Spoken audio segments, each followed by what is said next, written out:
What's up, everybody? Welcome to Ali's World of Technology. This is a bit of a spin-off from my world of finance, and the reason that I'm doing this is so that I can review certain products that affect stocks and things like that. And basically what happened was I released a video where I was talking about the reasons why I'm investing in Nintendo, which is my biggest stock right now. And one of the reasons is because of this product right here, the Nintendo Switch. And it released in March and it's been selling very well and it continues to sell well. I think it'll continue to sell well in the future. And it's really been driving the stock and moving the stock up. And when I released that video, and by the way, I'll leave a link to that video in the description below in case you want to see it. But when I released that video, I had a lot of people asking me to do a review of the Nintendo Switch and asking me about it because some people haven't ever heard of this. Some people don't really know much about it.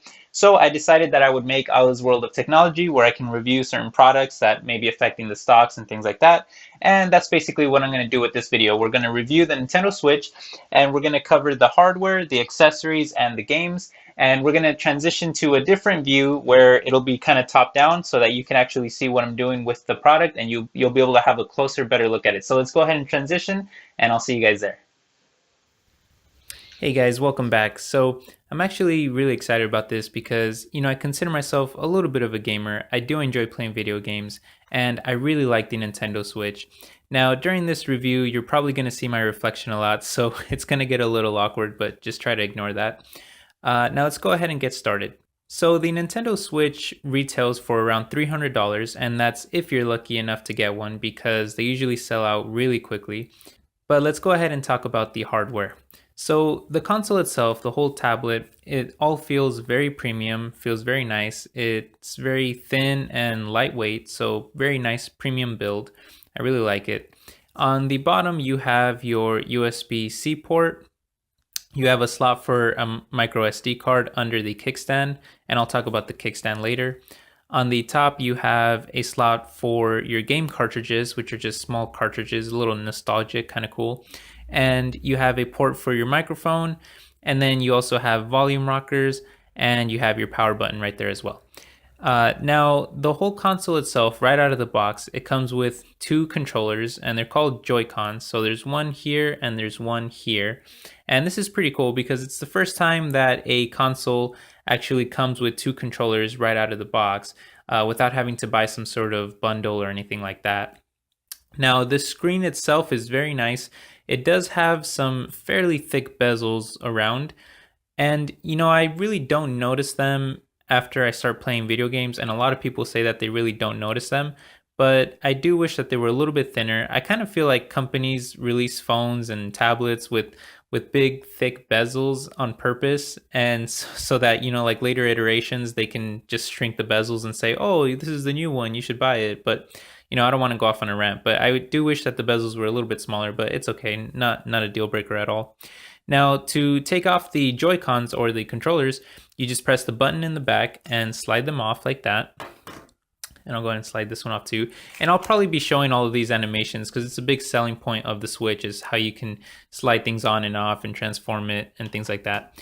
Now, if you flip open the kickstand right here, then you can set the tablet down like that, and you can give one of the controllers to a friend, and now you can both play a game on the tablet.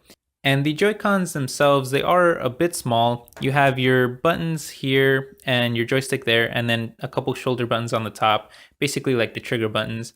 And it is a little small to hold, but the console itself right out of the box comes with these wrist straps, and all you have to do is just slide these on. So slide that on right there. And then you have a little bit of extra space there, so it feels more comfortable in the hand, and you get bigger buttons for the shoulder buttons right there. And then you can just press the button and slide them out like that.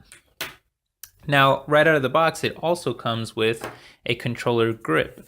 And so if you want a more traditional feel, all you have to do is slide these on right there and right there. And then you have a more traditional feeling controller. Now, this isn't too traditional. You can tell that it looks a little funky, but it does get the job done and it does feel good enough.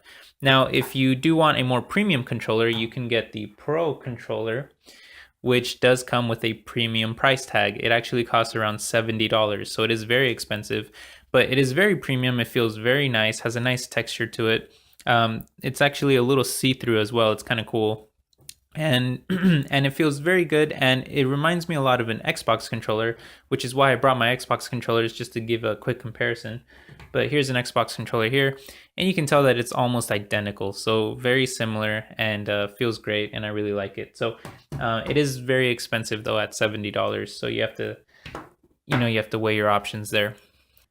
Now let's go ahead and detach the Joy-Cons and put them back into the tablet, and I'll show you some more stuff here. So go ahead and slide this on here, slide this on here. Now, battery life, you get around 3 to 4 hours depending on what games you're playing, which is good enough because you're getting console quality games on the go, so it's going to draw a lot of power, and you can still bring a battery pack and things like that to extend your battery life. But I'm not going to be gaming for 5 hours looking at a screen up close anyway, so it doesn't really bother me. But when you are done playing, all you do is simply set it down into the dock.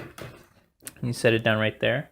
Oh, wrist strap was in the way. Okay, so you set that down, and then the dock is connected to a power outlet and to your television, so it will charge your tablet, and it will also project everything onto your big screen TV. So then you have a more premium home console quality gaming experience, especially if you use your nice controller here, and you can play that way, or you can just keep using the Joy-Cons, just take those out and use those. But again, I keep coming back to this being revolutionary because it's the first time you get a home console quality experience that you can just take, bring up and take with you on the go, and on the bus, at school, on a plane, whatever the case may be, you can be playing console quality games. Last piece of hardware that I want to talk about before we talk about games is this right here. This is just a case. So in case you were wondering what the cases look like, no puns intended. This is just a very standard case. I got it for about 15 bucks on Amazon. You can put all your games right there and put the console right in the mesh, and it works fairly well. All right, so let's go ahead and talk about video games now. So a lot of the games that are out right now are the biggest ones is Zelda selling very well, Mario Kart selling very well. And by the way, with Mario Kart, and with a lot of other games, you can actually connect up to 8 different Switch units as long as you're nearby each other, and you don't even need internet. So you can connect with 8 total people, and you can be playing Mario Kart and be racing and stuff. So it's very cool, very, very nice feature. So if you're out on the go and you don't have internet, you can still play multiplayer that way.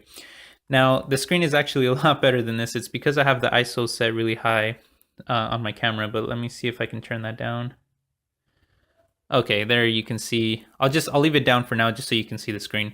So you can see that I have a few games on here, not too many. Another game that I'm really enjoying is NBA Playgrounds, which is like NBA Jam.